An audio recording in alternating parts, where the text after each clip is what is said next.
What's going on, team, and welcome back to episode 2 of the AT Fit podcast. All right, this episode we're going to talk about the difference between fitness instructing and fitness coaching. Many times I find people, especially in the fitness industry and us coaches, fall into the habit of instructing a class instead of coaching a class. And to me, there is a massive difference between the two. Instructing a class, picture this as an example. Instructing a class is myself or any other coach stood at the front, read the board, tell you what to do next. 5 minutes later, good job, now do this. 5 minutes later, good job, now do this, etc., etc. High five, see you tomorrow. What have they learned from that class? Probably not too much.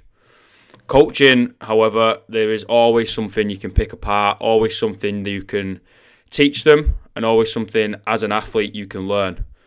To me, that is the major difference between a coach and an instructor. And I find if you're paying for a service, especially within the CrossFit scene or especially within a community or class-based gym, you're paying decent money and you're paying for a decent service and you're paying for a coach to stand at the front and right, you got 60 minutes and teach me something new, help me out here. And yes, it's difficult, and obviously I am a coach and I do feel for the coaches at the front, and it is difficult when you have a class of like 16 and sometimes more. But that's your job. Fucking deal with it. You have 16 people in front of you. You have 60 minutes to help these guys out in any way possible.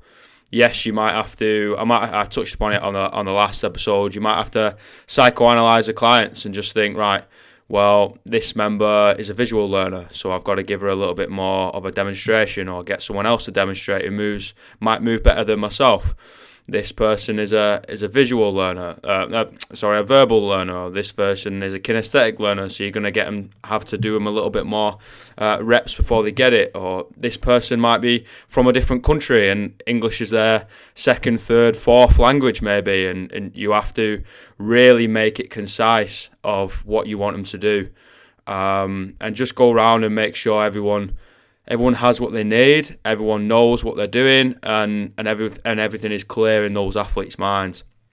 And also, to me, something that you as the athletes might not understand, and maybe you as young coaches might not understand, is coaching to me is everything outside of that 1 hour. So it's the 20 to 30 minutes you do to prepare for that one class. It's the hours and hours and hours of reading you do to prepare for all the classes you coach.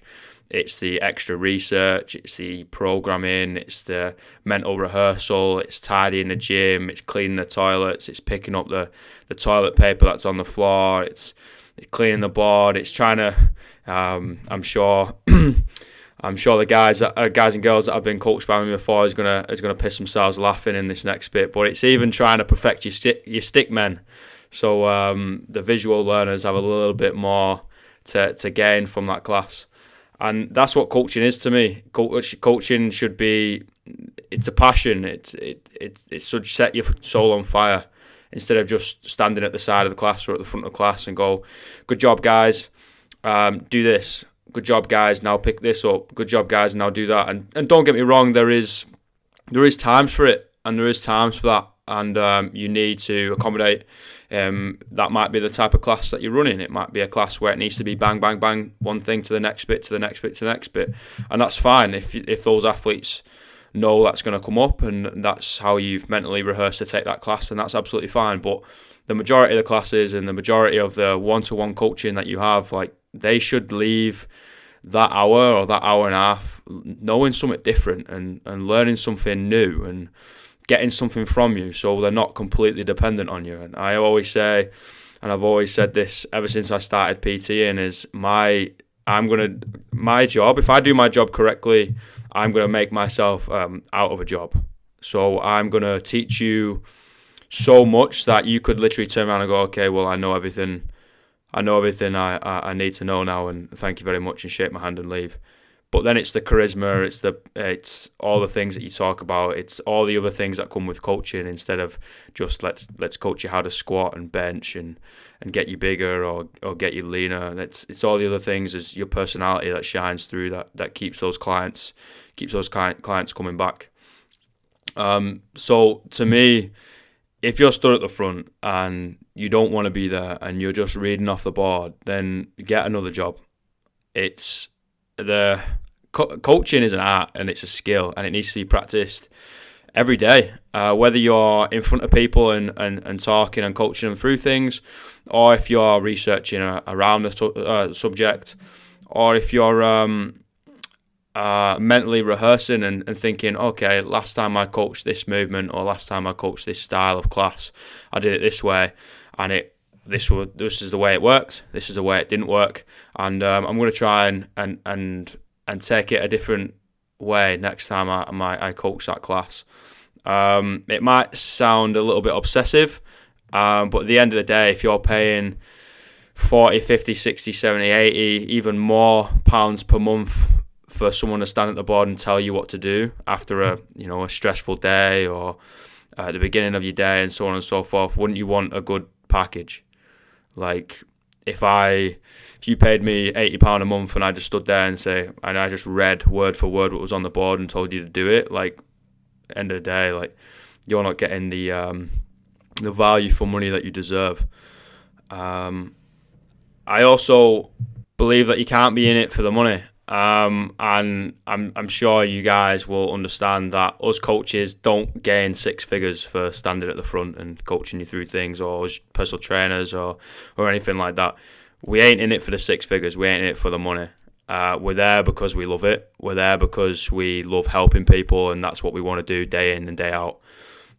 So if you are literally there, and you are one of those trainers that might necessarily just want people in and out the door and just want their money and leave them, then I've got very few words to say to you guys apart from fuck you. We are in charge of people's health. We keep them safe, and at the end of the day, the biggest compliment anyone could ever give you is to make you put you in charge of their health, and that's what they do every single day. They walk through the door and they entrust in you with their bodies, and you have to coach them through something, and they believe in what you do. And obviously you do get those members that will question you, and that's absolutely fine. If you ever have a question, ask the coaches.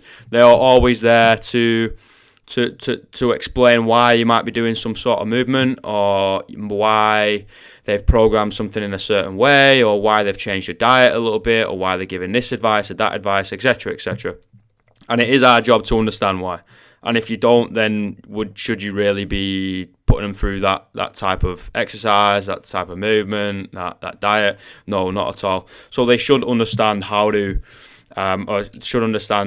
why they are doing it, and ask questions. That's absolutely fine. But you will get those members that will blatantly just completely ignore you, and that's fine too. And that's we're in the service industry. This is another tangent I usually go off, especially to members and mainly to coaches that ask me, is like, we're not in the business of fitness. I know it sounds counterproductive. We are fitness coaches, but we're not in the business of fitness. We're in the business of people. We just express it through the medium of fitness. That's all. And if we have no personal skills and we can't talk to people, or we can't relate to them, or if we can't put a smile on someone's face, etc., etc., then our business, it doesn't matter how much knowledge we know about the body, about programming, about strength, about gymnastics, about whatever it is in the health and fitness industry, if we can't talk to members and to clients, then we're fucked. We ain't going to make any money at all. We might as well just pack up shop and leave. So coaches, instructors, personal trainers, whoever you are out there working in the health and fitness industry, we're not in the industry of fitness. We're in the industry of people. So guys, just to recap on the difference between a fitness instructor and a fitness coach, just to try and keep it a brief one on this episode. Instructors, anyone can do it. Anyone can read As long as you can read the handwriting on the board or on the piece of paper or the programming sheet, then you can be a fitness instructor. All you need to do is service with a smile, shout a couple of encouraging words, maybe swear at your members if that makes them riled up and pushes them a little bit more, and that's about it. All you need to do is read and have a loud voice. But when it comes to coaching, it's everything else that comes with it. It's the breaking down the movement into such finer details. It's trying to picture what that member or what that athlete is thinking just before they do a lift, to then throw a word at them and think, okay, Bob, for example, Bob, I want you to think of the word fast, or I want you to think of the word tall before you do the next lift. And it sounds really weird, but sometimes you need to get into the heads of the athletes, because if you see them 7 times a week, 5 to 7 times a week, even 3 times a week, you're seeing them an awful lot over the course of a year or a couple of months or 6 months, for example. And there are some members that you end up spending more time with, you have more contact hours with, than they have with their family members, their significant other. Like, they might go home and see them for an hour and a half, 2 hours, but you've seen them for 2 hours.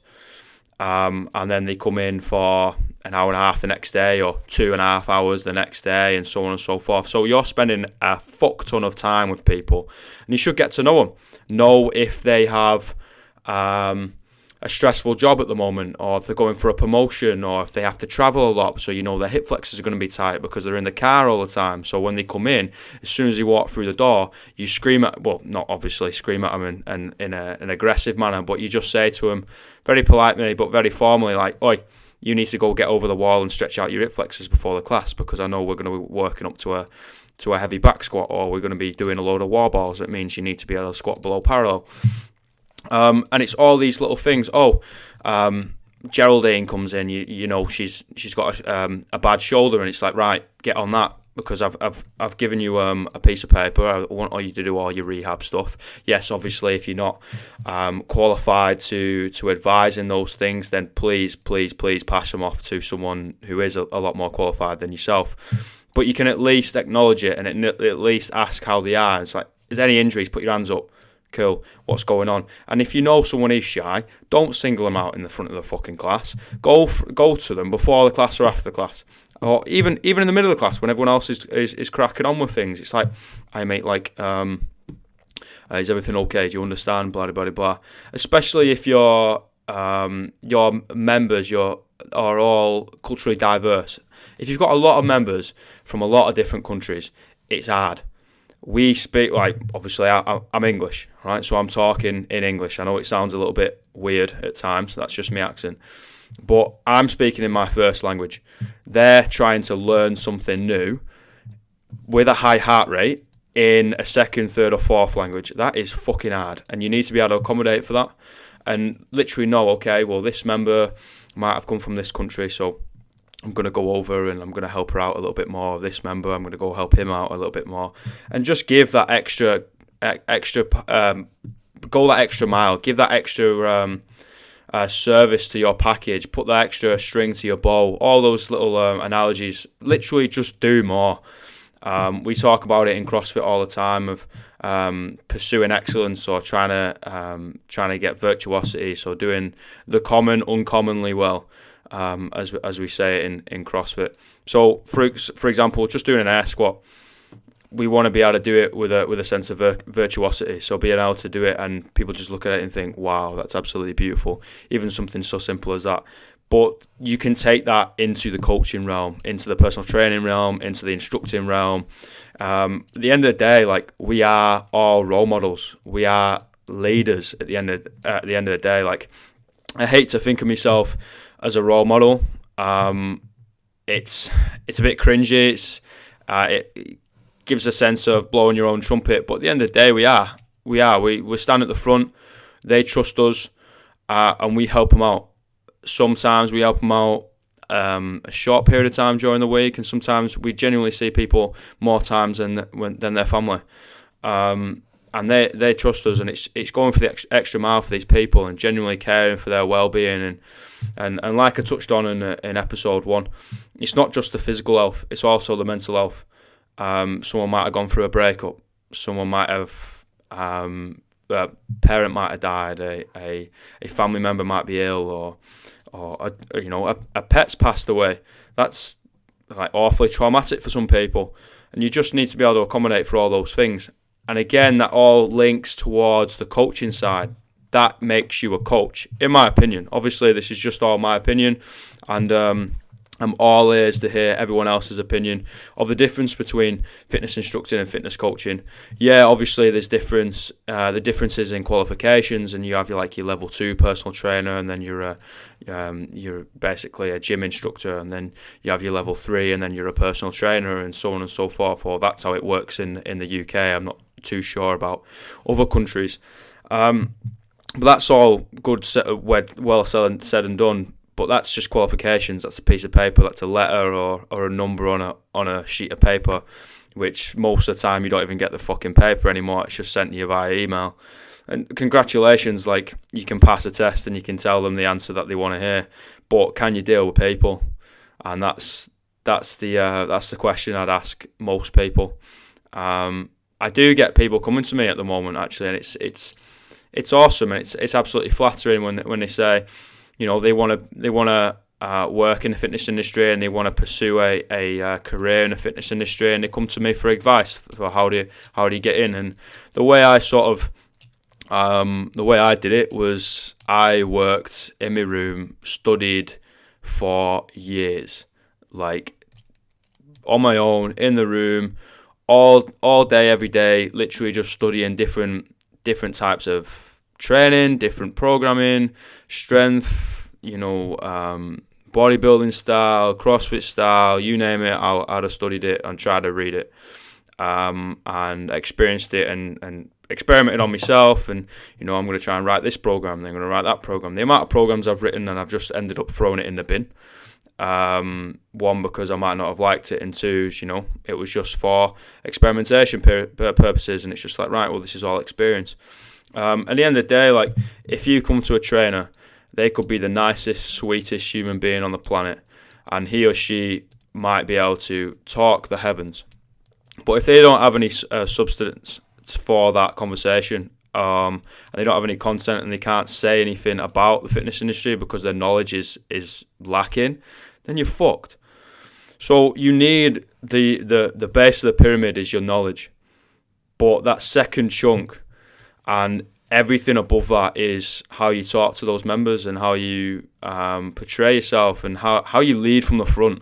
Oh, this is another big one, and another big one for me. When I started, I always said, especially to the people around me and to myself, I said, look, I'd always wanted to be a leader, but I never wanted to be a boss.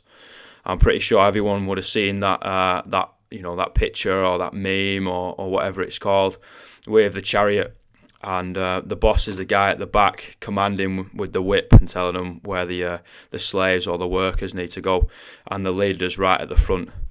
And that's what I've always wanted to be, and that's, in my opinion, that's what coaches need to do.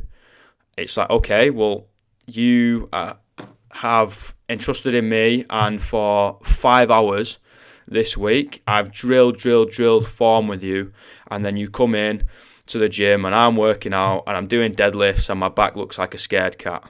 Are you really going to respect me next time I say, oh no, we're not going to go any heavier, I want you to keep your back straight and keep that form under fatigue, and so on and so forth. If I'm lifting like shit, if I'm eating like shit, I'm moving like shit, and I treat people like shit, I'm not going to have any respect. And then if I'm telling you to do the complete opposite to everything I do, that would be a boss, and to me, I wouldn't even respect myself. So that's another thing that a coach needs to do. You need to lead from the front. You have to lead by example, sing from the same hymn sheet, and basically lead from the front. Just lead by example and do everything that you say, and do it to a higher standard. I am my worst critic. It is probably my best and my worst trait. I hold myself to standards way above standards I'll ever give someone, and way above standards that I know I can ever reach. And it sounds like an oxymoron, and to be honest with you guys, it fucking is. And it is infuriating at times, because I'll set myself a goal to do this or that during the day, and I'm like, well, you physically can't do that unless you don't close your eyes, not even to blink, and you just fucking work. But at the end of the day, like, if just like that old saying, if you shoot for the moon, you might end up in the stars. And that's what you need to do. Just always think of ways to improve. Always question yourself whether you did it right or wrong, and bringing in a circle around you, like an inner circle of good people. I definitely have an inner circle of good people. I learn from them, and I'm like, right, well, how did you coach this class, or how do you do that sort of thing, and this sort of thing, and even outside of the whole fitness industry scene, like, you can learn from other people and learn from their craft and bring it into your own craft. I have a very good mate of mine, and she is a actress, and obviously you need a high level of confidence to be an actress, and I'll try and learn from her, from 1, body language, 2, confidence, and 3, how she actually talks. Because I know as a kid I used to mumble a lot. Obviously, being Mancunian, my accent's hard to deal with and hard to understand sometimes for a lot of people. And I'll try and learn from the acting business, for example, to try and bring into the coaching business. And it sounds funny, but there's always something you can learn. Another thing is books. Like, as a kid, I think I read all the way through my life. I think I might have read about 3, maybe 4 books. It used to take me about half an hour to read 2 pages, and that's no exaggeration. It was fucking dreadful. 1, because I had to read the sentence about 5 times because I didn't understand it, and 2, I couldn't pronounce the words. But anyway, we're getting better, and I set myself a goal, and I made it into a habit of reading at least 6 pages every morning, at least, no matter how difficult the book is to read, no matter how big the words are, at least 6 pages. At the moment, I'm crushing that. I'm getting to 1 to 2 chapters done every morning. It might take me half an hour to an hour, but you get up and you get it done. You set yourself a task, you set yourself a challenge, and you get it done. You crush it. But that's something that I brought in, 1, to learn something new, 2, because I've always been in this fitness and health and fitness bubble, and the business side, the marketing side, the computer side, the technology side, every other side outside of health and fitness, I know fuck all about, and I want to learn it. I want to know a little bit more about these things. So I bring in these books. Doesn't matter what it is. At the moment, I'm reading Building a Story Brand by Donald Miller. Just started it today. And then I finished Broken Windows, Broken Business. I can't remember who the author is, but I've just finished that in a week. And that is a fucking fantastic book. If anyone in any sort of service/business industry has the chance, I'd say read that book. It's absolutely brilliant. And my favourite one is the TED Talks book. That is awesome, and that it's definitely helped me out when I'm in the front of the class, and helps with my speaking. Fun fact: I used to get a little bit of stage fright back in school when I used to put my hand up, or before I'd put my hand up or get picked on to answer a question. Like I'd hate it. I couldn't speak in front of people. I'd be the shyest motherfucker going. I'd get nervous. I'd shake. My voice would go. I'd go bright pink, and it's absolutely ridiculous. But obviously, it's a grind. You've got to learn something new. You've got to practice your craft, and you just got to keep working at it. And that's what I've done over the past few years. And hopefully, the members in front of me, and hopefully you guys as well, listening to my silly ass voice, can actually gain something from it. And going back to the circle, like, I have people in that circle that will recommend me books and be like, "What, Alex, you need to read this, mate. it's fucking fantastic. Or, they'll give me some pieces of advice from their industry, and I'll give them pieces of advice from my industry, or people if we're in the same industry, and we'll help each other through. Coaches I used to coach with at CrossFit Solent, there's many times down in Southampton. There's many times that we would just think, right, well, how would you have taken this? Or I'd stay a little bit later, or get up early and go watch how they take a class. And it's just like, that's actually really cool, because end of the day, guys, everyone is different. Every body is different, and every physical body is different. And we all interpret the same thing in different ways. It's kind of fascinating. So the way I interpret something, and the way I think about it, and the way I break it down and analyze it, and then take the class might be completely different to how someone else does exactly the same thing. And I find it fascinating, and there's always something you can learn from other people just by talking about it and not being prejudiced or anything like that. It's just like, right, Jim Bob, how would you take this class? I took it this way, but I'm just wondering how you would have taken it that way. And then you just ask questions. It's just like, how, why did you do it like that? And it's not being an arsehole to them, or saying that you're better or anything like that. It's literally just asking questions of why you chose that way of coaching that particular class or movement, etc., etc., instead of the other way. And again, that it all links to being a coach, and it's a little bit more to it than standing at the front and throwing curse words and giving people high fives. And that's the fun part. The hour in the class is the fun part, and it always lights my soul on fire, especially when members come in and they've had a shit day, or they've had a stressful day, or they've never been able to do something before, and you manage to manipulate them so they're able to do it, and it's the massive smile on their face is a beautiful thing, and that is what sets my soul on fire and fucking drives me forward to stay up late at night and get up early in the morning to work and offer a little bit more of myself and make a little bit more of myself, so I can give a little bit more for those people. And that's coaching, guys. That's coaching it. Like people might think about it and think, no, that's not my job. My job is the hour there, maybe 5 minutes of programming, or get there 5 minutes before the class. And fuck that shit. Like we don't want to be average. We want to be the best we can be, and that might be the best in the world, but that might be the worst in the world. But as long as it's the best you can be, who gives a fuck about evaluating yourself to other people? So at the end of the day, like, I just want to be able to give the best for that coaching experience. And I believe that other coaches need to do the same. And those people that do is absolutely beautiful to bring them into your circle. And people that want to better themselves, always keep them close, because you can learn so much from those people. And there's always something, not just so when they do make it, you're there and you can say, oh, I'm mates with them. Like, don't really fucking matter. They will pull you forwards instead of using you to catapult themselves forwards. They'll always pull you forwards if they're a good mate and they want to better themselves. They want you to be better, because in turn you will better them, if that makes any sense.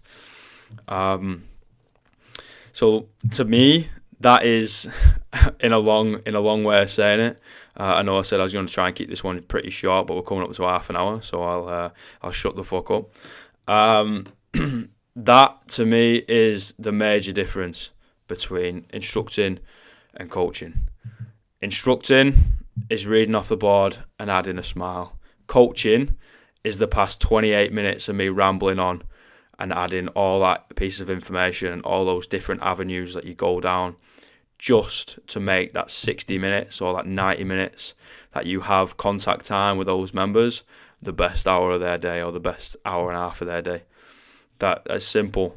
It's always pushing forwards, always pursuing excellence, and everything you do, you want to try and strive for that virtuosity. So to be able to do the common that every motherfucker on this planet does, but do it uncommonly well, so it turns heads and think, damn, they care about what they do. And even in times where you're not going to get recognition, we're not doing it for recognition. And I'm not saying all these points for recognition. I'm just giving an example, and I can only ever speak from experience. But we do it for the members, and that is all the recognition we need. Don't need a thank you, don't need anything like that. As long as we've seen a smile on their face, we've physically seen them progress, or their confidence level has noticeably doubled or increased, that is all the recognition we need, and that is absolutely beautiful thing to see.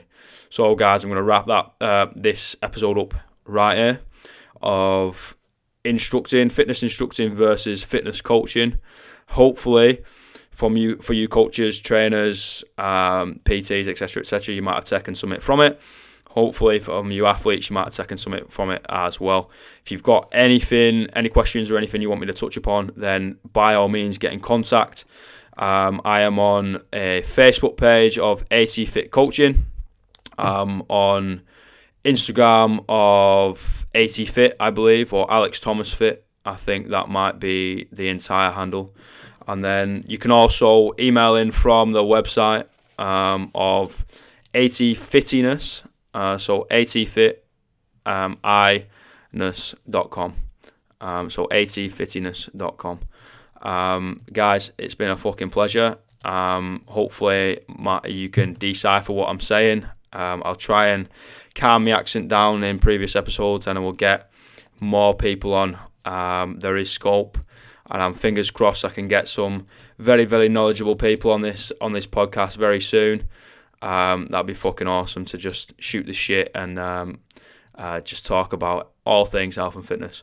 So guys, that is me.